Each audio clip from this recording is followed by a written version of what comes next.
Welcome into WagerTalk's last call from my New York City hotel room. I apologize for any spotty Wi-Fi, street noise, or any other acts of God who does not want me to be here for Ariel Epstein's birthday. But we did get K-State last night, so we are in a great mood. We got lots more college football action coming up. We've got Art DiCesare from the Westgate Superbook. We've got VR, Gianni the Greek, UFC with Kyle Anthony, and we're coming in with a fourth guy today. I brought him back on the roster. He promised not to talk too much. Adam Trigger, college football only. He had the audacity to say, Kelly, we're going to talk some baseball. I said, absolutely not. It is college football season. So let's bring in Art first and foremost. Figure out a little look behind the counter. There's Art from the John Murray office. I sent John Murray a tripod on Tuesday. I said, hey, we got Art on Saturdays. We got Chase on Sundays. Can we get him a little tripod? He goes, here's my address, Amazon it. It's still at his house, Art. I sent it there Tuesday, and he said, I'm sorry, I'm watching the Liverpool game. And I said, I hope they lose. I hope they lose. And he goes, I wish I had a good excuse other than I don't have one. So I apologize if there's any issue with Art's setup. It is not Art's fault. It's John Murray's. Yeah, listen, you got to hook your guys up, and you did, and John blew it. Yeah, well, what else is new? All right, well, speaking of other things that John blew, he blew the Notre Dame to make the college football playoff, and then our social media team just absolutely destroyed him for it last week. I want to know what your thoughts are on that game first and foremost, because we've seen that line plummet. Open 12.5, I believe, at the Superbook, down to 7.5. I actually gave it out as my double-digit dog of the week at plus 10. I'm shocked. Is Riley Leonard out? Is that what's going on here? Or is it still just those rumors of the torn labrum on the non-throwing shoulder? Or is maybe the bookmaker saying, come on in, the water's warm, bet Notre Dame in a bounce back spot? Well, obviously there was a lot of talk about Riley Leonard all week, and that's why you saw that number really plummet. We're going to need Notre Dame in the game. We've taken Purdue money all the way as high as, like you said, 12, 11, 10, 10.5, sitting at 7.5 right now. To see that type of line movement is crazy. Obviously, it's a quarterback, and a really good quarterback, and Notre Dame coming off the loss. So I think there's a lot of, all right, maybe Notre Dame's not as good as we thought they were, plus the quarterback issue. So Notre Dame is going to be a big need for us at 12:30. That's not what I wanted to hear. 3:30 Eastern, 12:30 Pacific. But let's go back to those noon games. The slate's kind of ugly, Art. It really is. I tweeted during the political debate, everybody else was going off about their political opinions. And I'm like, does anybody else think this college football card sucks? Because I'm over here going, this is awful. I had started some of my work on Sunday, Monday, and by Tuesday, I'm like, I'm going to have like 4 bets. And that's exactly how many I have. But let's go to college game day in Columbia. South Carolina opened up, 7.5 over there? Maybe you guys actually opened at 7, down to 6. LSU, college game day. Tell me about this one.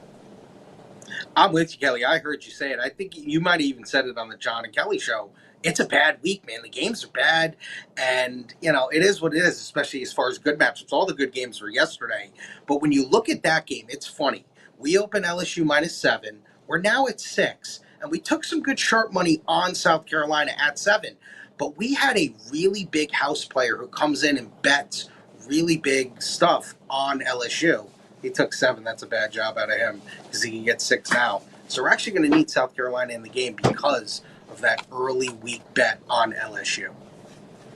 That does make me happy. And while neither one of these teams is anything to write home about, Colorado 1-1. Same with Colorado State. Colorado State 7.5 there in Fort Collins.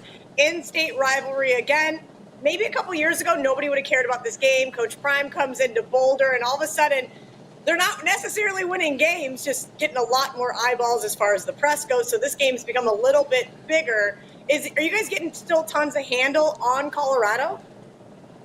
We are. It has definitely died down, obviously. But what we also talked about, this is a week where there's not a lot of great games. So Colorado State can actually come to the forefront and actually be more of a quote-unquote marquee game.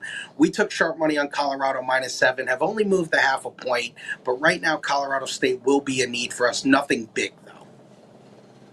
Nothing big. I do like Colorado State over the touchdown. All right, that's really all I have until the late slate, which definitely is an ugly game there in Laramie. So tell me what else you guys have in these earlier slates, some needs, some maybe surprising bets that you saw the Sharps make. Sure, let's just stick with those noon games, 9 a.m. Vegas, noon Eastern.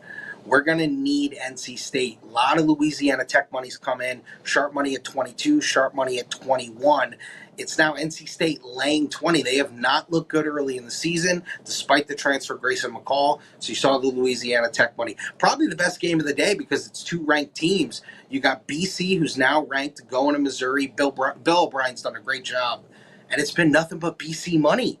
We saw BC money at 17, at 16. It's now 14 and a half. So we're going to need Missouri in that early slate. And kind of a little bit of a need for us is going to be Memphis. We saw some Florida State money that kind of trickled in. So right now we're going to need Memphis. But I think the two big early needs, definitely NC State and definitely Missouri.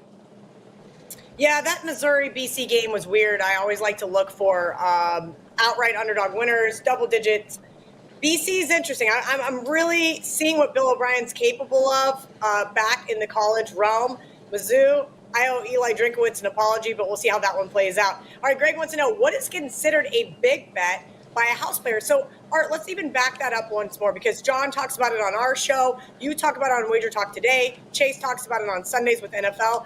House players are different than sharps. House players are guys, and I want you to kind of elaborate on this, guys that are playing in the casino, guys that are staying at the casino in the hotel, and maybe are not considered sharp, but because they lose money throughout the blackjack tables or the Bach tables or craps, and that they're a fan of Michigan or Texas or any other college football team, you guys are more apt to take a larger wager from them.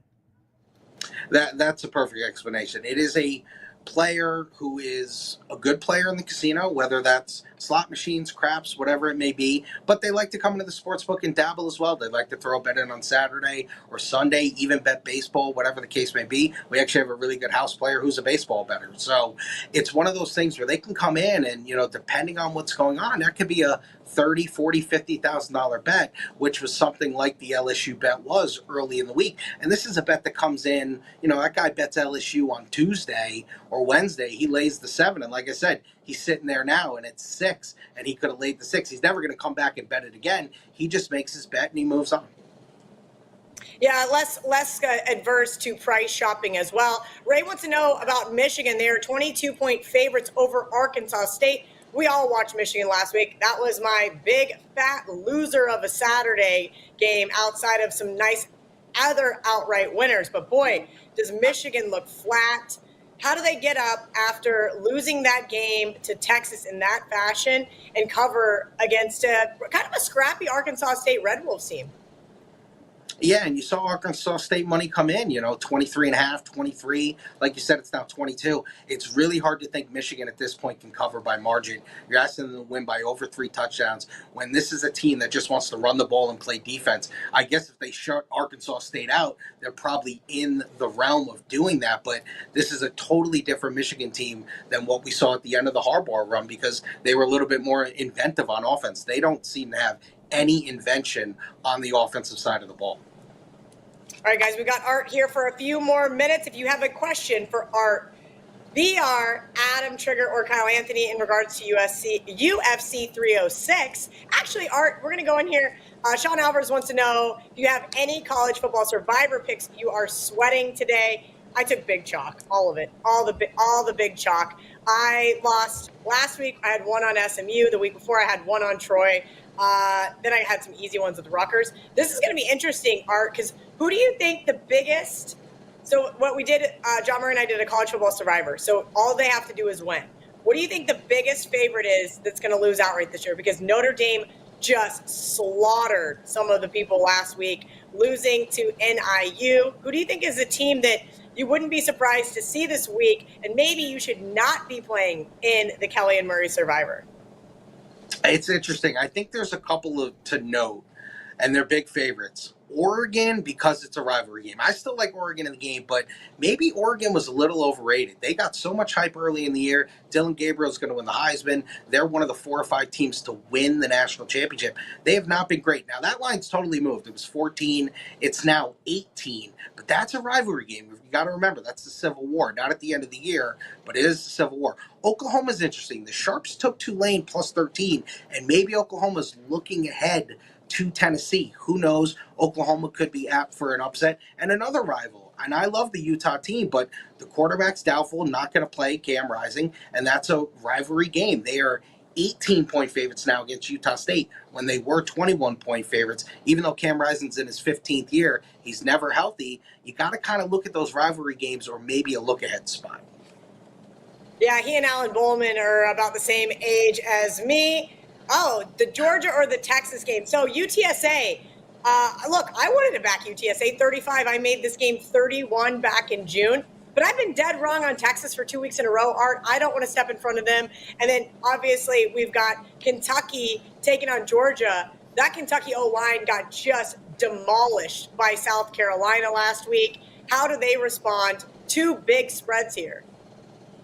2 enormous spreads, and we saw a little bit of Texas money trickle in earlier. We got as high as 36. We've kind of gone back. I'm with you. You can't step in front of the Texas trend. We know Georgia is the best team in the country, but Texas has been the most impressive in the first couple of weeks of the season, not named Georgia.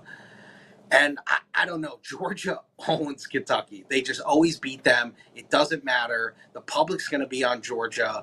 It's just the way it goes. It's interesting, though, with the spread 22.5 with a low total. You know, you're talking 44.5, 45. Usually you feel like you want to take Kentucky with the points in a spot like that. I just don't know if Kentucky can score against Georgia. That is absolutely true. Maybe if you're looking at Kentucky, maybe in the first half. Art, I mentioned we're going to have Kyle Anthony on talking UFC 306. Obviously, the great gambler, Gianni the Greek, works for the UFC. Keith Landry wants to know, are the Sharps pounding any UFC tonight? Earlier in the week when I did the Kelly and Murray show, John said it was all Sugar Shane O'Malley money. Are you guys seeing any buyback at this point in time? We have seen buyback. We were as high as, I think, plus 115. And then this morning we trickled back to plus 110. O'Malley minus 130. Now we're at O'Malley minus 125, plus 105 on the other side. With a big main event like that, you're going to see a lot of money come in on both sides, opinions on both sides. We'll write a ton of handle on that fight. So we'll probably play with the price all day leading up until the match. Art DiCesare. You can catch him every single week on WagerTalk today with Teddy and the Prez at Art Dice 21, giving us a look behind the counter every single Saturday here from the Westgate Superbook. Art, good luck to you this weekend. We will see you next week. Appreciate all of their insight. By the way, right now, the Westgate Superbook, college football sides minus 109, NFL sides minus 108. Until further notice, you guys should be taking advantage if you live in Las Vegas because you are saving 2 cents, well, 1 or 2 cents on every dollar bet. If you're a dime better like me, that adds up bigly by the end of the football season. All right, let's bring in Gianni the Greek, gambler for, of course, some of that gold. Triple G. Good morning, Kelly. Big day with UFC. Honestly, I just unloaded 2 more plays that I fired, and both of them could have been 5% plays. Like, I already fired one 5% play, but these 2 that I added, I had to hold back from firing more, only because this is like a Super Bowl for MMA.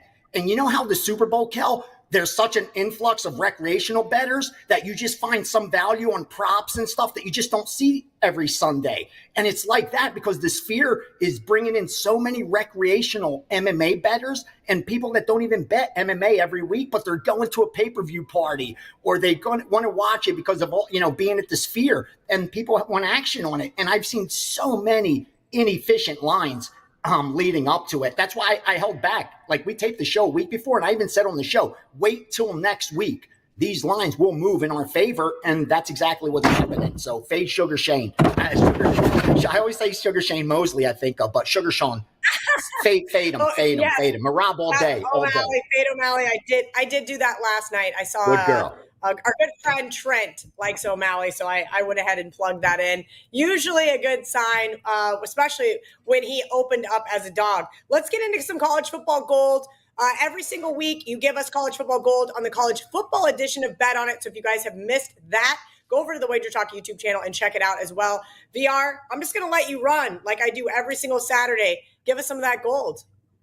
Yeah, absolutely. And in the NFL, we're able to talk a little more about reasoning behind the games, but I'd rather share as much actionable info with you in college football And hopefully those of you that have leans where these agree with you, it helps confirm it. Those that disagree, you may take a step back and dig a little deeper or say thank you. You gave us a better line by being opposite. But here's where we're on. These are the legit moves so far today. They took Tulsa. They won at 20 on Tulsa. They even took some 19.5 on the Tulsa side. Dropped down to Illinois over Central Michigan, 17.5 and 18. Florida State and Memphis, that's one of those two-way action. They're laying Florida State up till 6.5. At 7, you're seeing some Memphis buyback there. Not surprised. Memphis, all the hype behind them this year. South Carolina. Here's the key. You got to remember, Kelly. Right now, you're seeing a lot of 6s out there, 6.5 juiced, whatever.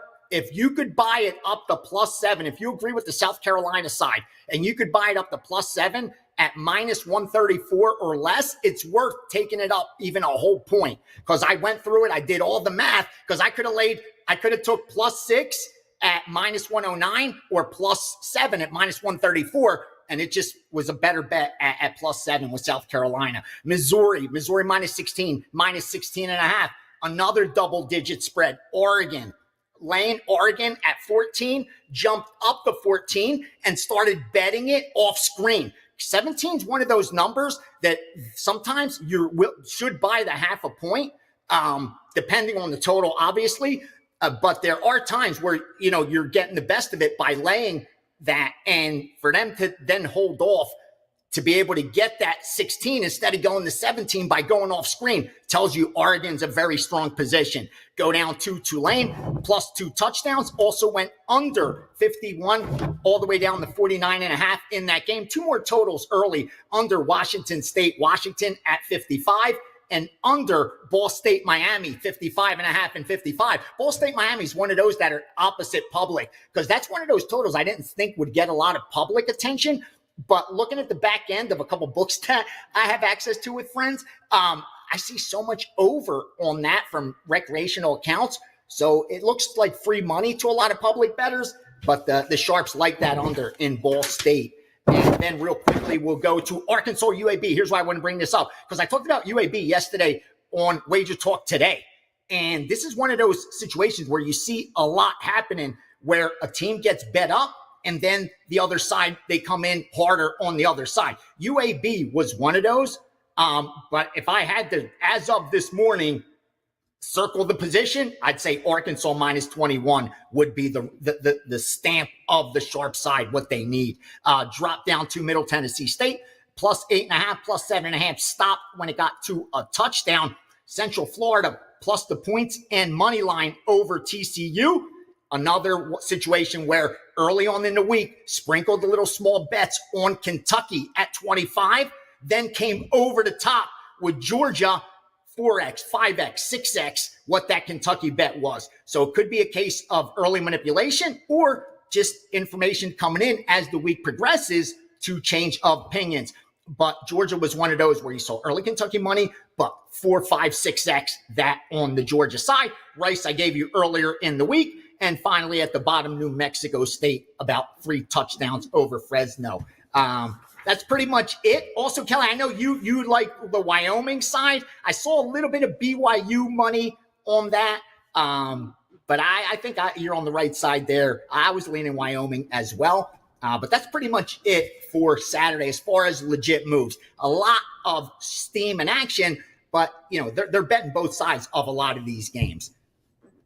And that's a big thing. I want people to realize what you're doing, because on Wednesday, you might give out one side on bet on it. And as you mentioned, it might be market manipulation. Can you kind of go into that a little bit with some of these groups and what they're doing? I mean, Billy Walters all but made that move famous, right? Go in early in the week, bet something that everybody else on the screen follows, and then boom, Sunday morning or Saturday morning comes in and just hammers the play he actually wanted. Perfect example we've seen all over the board. And if you have the power to manipulate the market, why wouldn't you? So you got to remember, early in the week, limits are a lot lower. Why? Because the book doesn't have the confidence in the number that they have later in the week. We always talk about CLV, closing line value, and we joke when you get it and don't cash a ticket. But at the end of the day, that's the only mathematical certainty that you will turn a profit long term if managed risk correctly, if you could get CLV. The reason for that is because you're proving you're getting out ahead of the information. Because by Saturday kickoff, we know who's injured.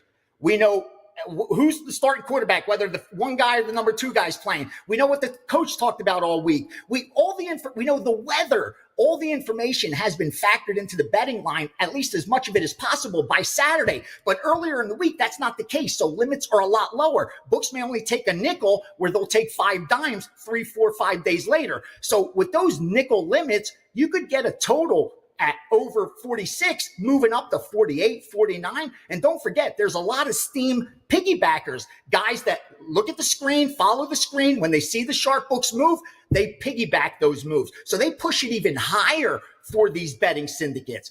Then later in the week, when you're able to get down 5,000 instead of 500, you now come in on the under, but now you're coming in at under 49, 49 and a half, maybe even a rogue 50 here or there. And you're getting down 5x, 10x more than your over bet.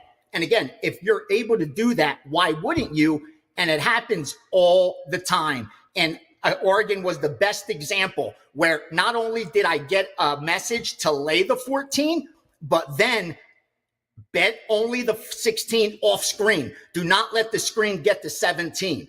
So you just little things like that to keep it at a number.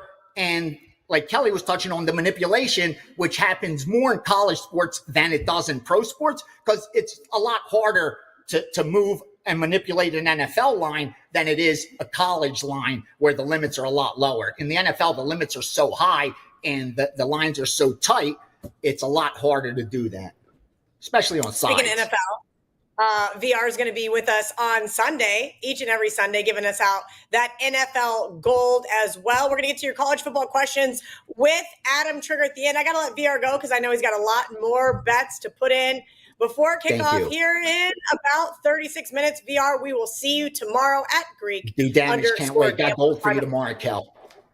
I love it. Always do damage with VR. We appreciate him and his insight from the other side of the counter. Now, today we're going to have a special guest. I know I told Adam no baseball, and that's because it's college football season. But as VR mentioned, we have a awesome UFC event tonight, UFC 306 at the Sphere. So we're going to bring in Kyle Anthony. We're going to touch on some of his favorite bets for tonight.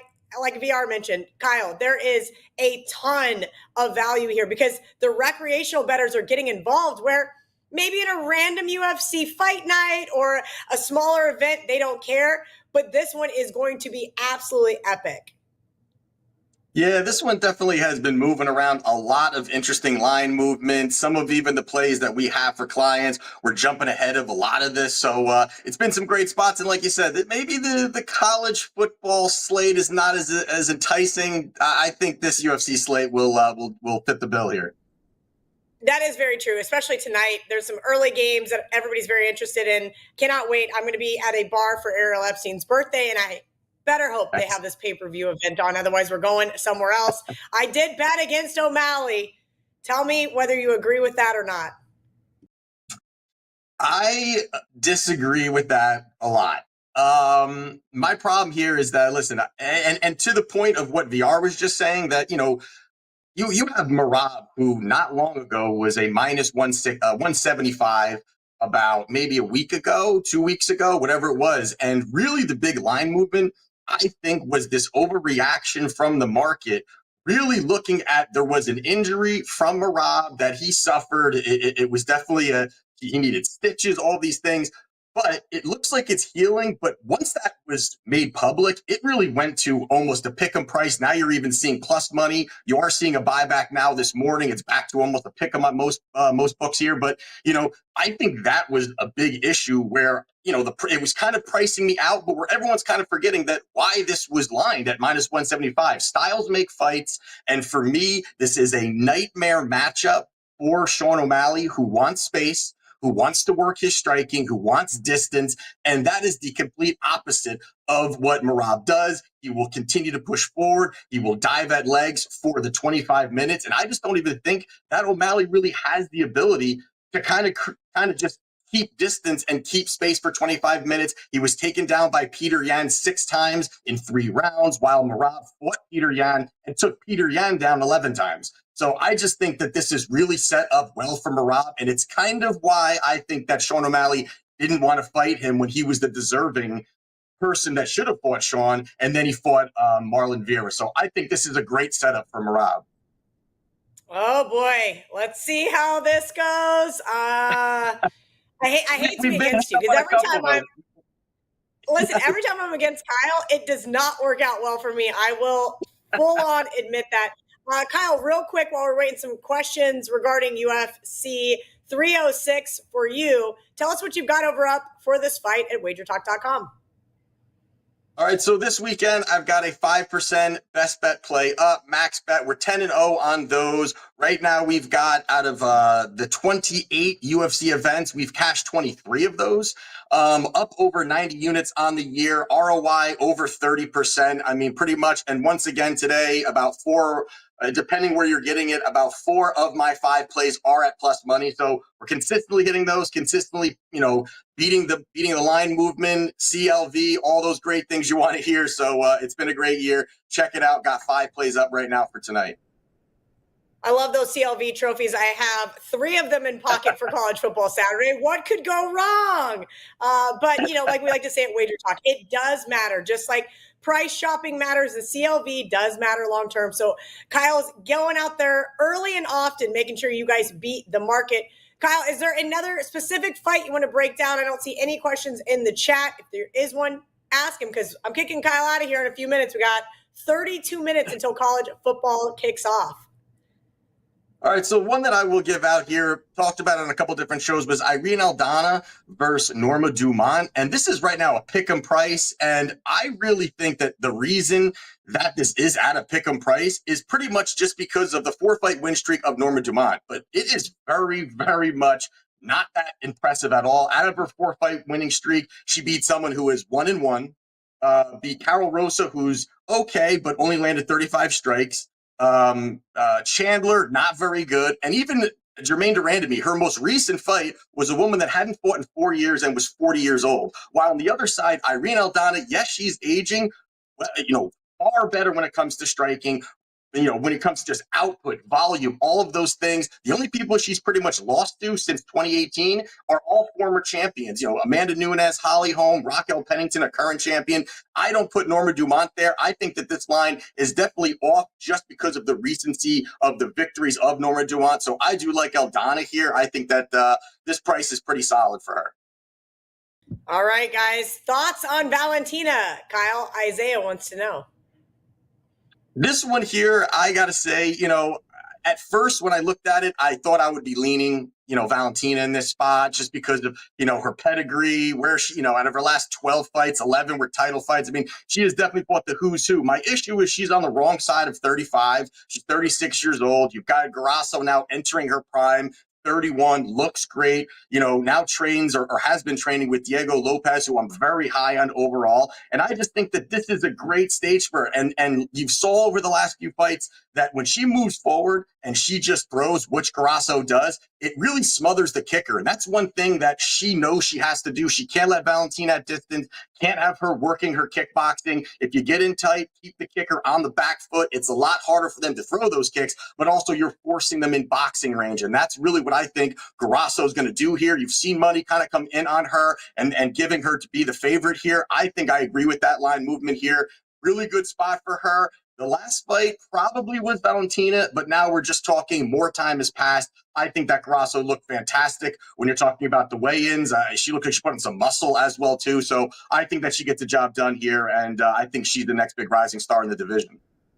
He is Kyle Anthony UFC on your social media channels. I think I made him create an Instagram. I can't remember. I've been quite the totalitarian dictator about the guys getting over to Instagram. So shout out to all of you guys that are watching live on the Wager Talk Instagram channel. Almost 1,000 on TikTok and 2,500 on Twitter. Again, head over to wagertalk.com, wt.buzz/KA,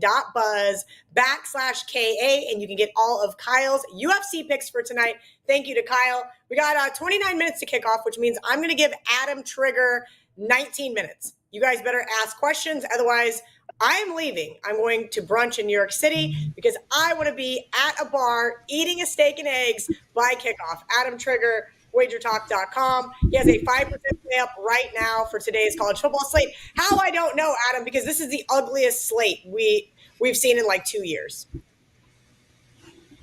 I mean, it's simple for me, Kel, and I've never been more confident going into college football because I stopped paying attention to all of college football. It's like, it sounds like dumb, but it's like when you like make things smaller, I really truly believe like the best advice you ever gave me, and you've given me like incredible advice, a lot of good advice, but the best advice you ever gave me, as soon as I came to Wager Talk, you said you're never betting a soccer game again. I listened to you and I've applied it because if you can trim stuff down to like what you know, you're going to do a lot better. So when I look at this slate, I see a bunch of ACC teams playing. I see some MAC teams playing. Those are the two leagues that I follow. Those are the two leagues that are up in my area in the Northeast that I have, kind of good contacts and info in. And so it's a great college football Saturday. I don't need the top 25 matchups. There's a couple. Yeah, that's fair. We had a top 25 matchup last night. I was happy with that result. Also glad to see everybody that got to cash those under tickets. Adam, let's get into it. We're going to get some questions from the chat. Similar to what we did with Adam during baseball season, he's going to give me a 90-second synopsis. Otherwise, our producer, Dan, is going to beep him. If you guys like Adam, we gotta really coax him. Any upset predictions today? Eric Brewer wants to know. Here, Adam, I'll give you my upsets. How about this? My upsets, Purdue. I got +10, now 7.5. South Carolina, +7, now 6. Wyoming, +11, now 9.5. Colorado State, 7.5, now 7. Do you like any of those, or did I pick 4 square dogs with please? Man, Kelly, I wish we did this show 24 hours ago because I would have thrown UNLV out there. They're a team I like this year. I'm furious at myself for not betting them last night, but I'll tell you what, Cal, that UNLV-Syracuse game might be 2 ranked teams today in a couple weeks on Friday night. I want to throw, let's see, there a lot of the upsets, like a lot of the dogs I don't really love today. So I think I kind of lean Purdue. I think that's one of the ones that you said you liked and had a good number on.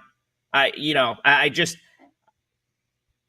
I agree with the move, but I don't have any like crazy pick. Like I said, if you asked me 24 hours ago, I say UNLV all day and it gets there. So yeah, of course. So Giovanni wants to know, BC, this is going to be a really interesting one. I really have watched what Bill O'Brien's been doing with this Boston College team. You mentioned ACC schools.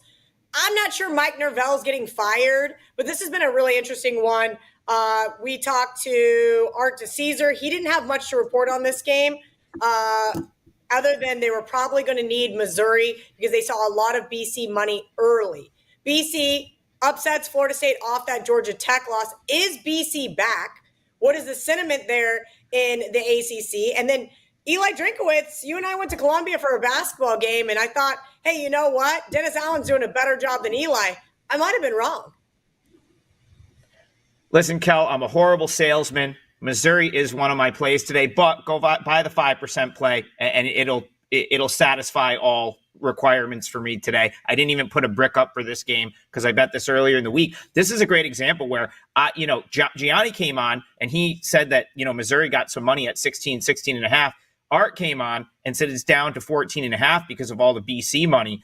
I'm all over Missouri here. I think they could blow BC out. I think it's going to be a total lopsided game. You talk about Boston College. They've definitely improved. So this isn't really, so much like a total fade of BC. But I'll tell you what I think is going to happen here. I think it's going to be a very challenging matchup for the way that Boston College wants to play.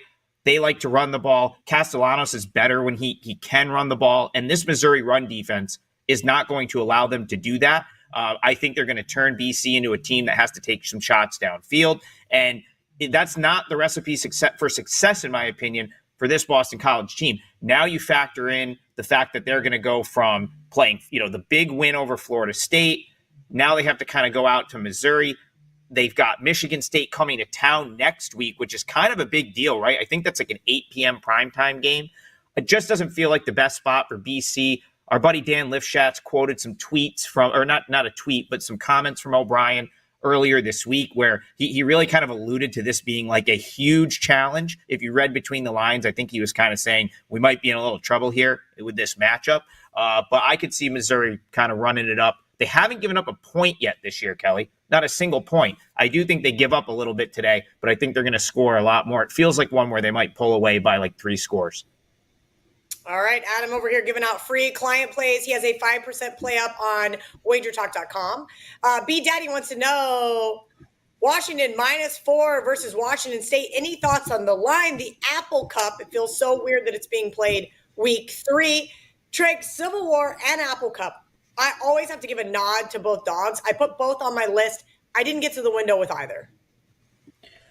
Yeah, so I don't, like I said, I don't do a ton with the West Coast schools, but I had a play on Washington last week. It was one of the plays that I lost. I really wanted to kind of play against Eastern Michigan, a team I don't think is very good. And Washington really played with their food in that game, Kel. It was like one of those where, they really probably should have won the game by more than 24 points, which was the number in that game. But some really sloppy stuff. Got a punt blocked early in the game, driving late to score and cover. And the guy just fumbled like untouched, just coughed it up like as he was running, like on the 8, as he was in the red zone. So, that was concerning. At the same time, Washington State just laying it to Texas Tech last week.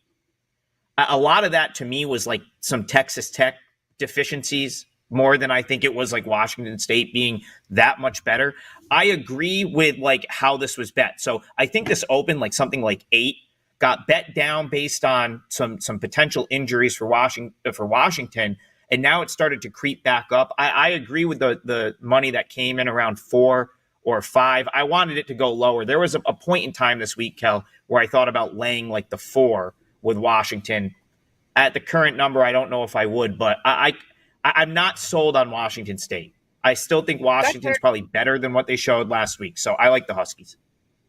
Okay, got a question from TikTok. Sorry, I promise I'm not neglecting you guys. We know you guys are some of the most avid question askers over there. And I probably should have called Ariel Epstein for this one. ECU versus App State. Ricky on TikTok has a question about this game.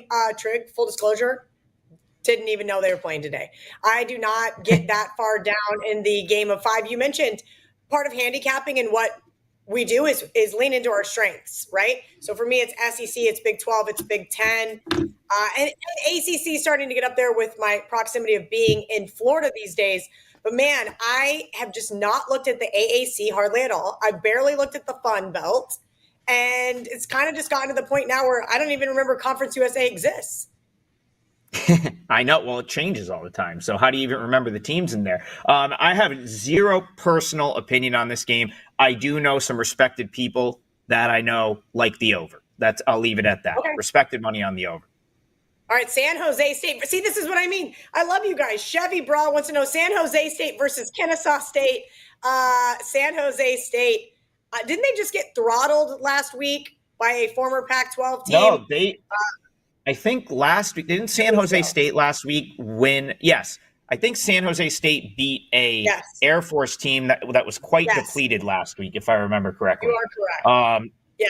So, and it's interesting here. Again, these are not two teams that I put a ton, like I couldn't tell you really much of anything about San Jose State, Kennesaw State.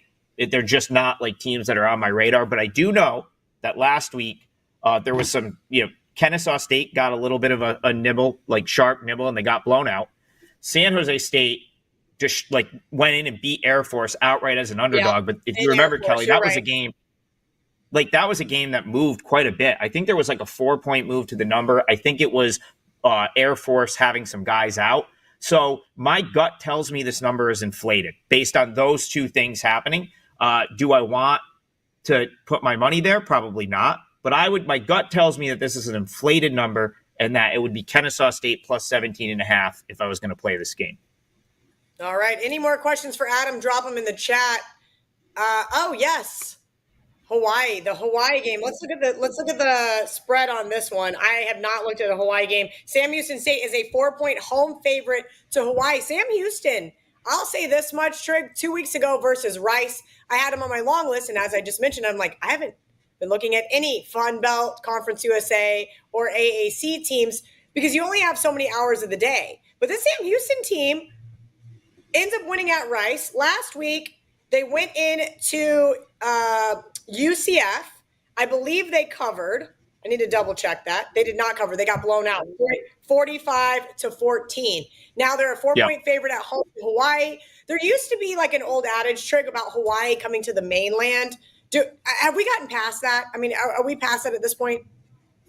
I think we're past it, but I don't think it means they don't get blown out here, because I don't think this Hawaii team's very good. I know they hung around to cover with UCLA last week. I believe that game, and I just want to double check, that was in Hawaii, that was on the island. So it goes both ways, right? Like UCLA having to go out there. I would lean Sam Houston just based on the two results from last week. We know it's tough for teams to go to Hawaii. Like that's just obvious, right? Like time zone change, long travel, Hawaii in a home spot right there. So for them to have to turn around and now come to play Sam Houston just doesn't seem like the best spot for them. So again, I went into this season kind of thinking Hawaii wasn't very good. That's all I really have there. It's not a game I would bet, but if I was going to play this one, Sam Houston -4 would have to be it. Andrew didn't get the memo. It's not baseball season anymore, Andrew. It is college football season. So, Trig, I asked Art about this one, and he thought that, hey, maybe they might need Michigan come kick, surprisingly. Arkansas State +22 at Michigan. Michigan just off an absolute ass-kicking. Does Arkansas State keep it close, or is this a game where Michigan should just be able to run the ball, dictate the time of possession, and win by, 24? Yeah, that and the fact that I really wasn't impressed with Arkansas State last week. I did catch a good amount of that game against Tulsa. They came back and won 28-24 on the strength of I think they rattled off like 3 straight touchdowns in the third quarter, but was not impressed with them. Would not want to poke the bear today. Like I wouldn't want to go, that Michigan team losing the way they did last week. It feels like another game that I like quite a bit. I'll say this much, Trig. I played Michigan in my Splash Sports College Survivor. I thought, all right, you're good. This is going to be the biggest favorites they are the rest of the year. If they lose, so be it. If they somehow lose this game, but I don't want to mess with Michigan once we get into the Big Ten play, that's for sure. Logan Howard, we're going to take this as the last question. He wants to know about the backyard brawl. This used to be such a fun game.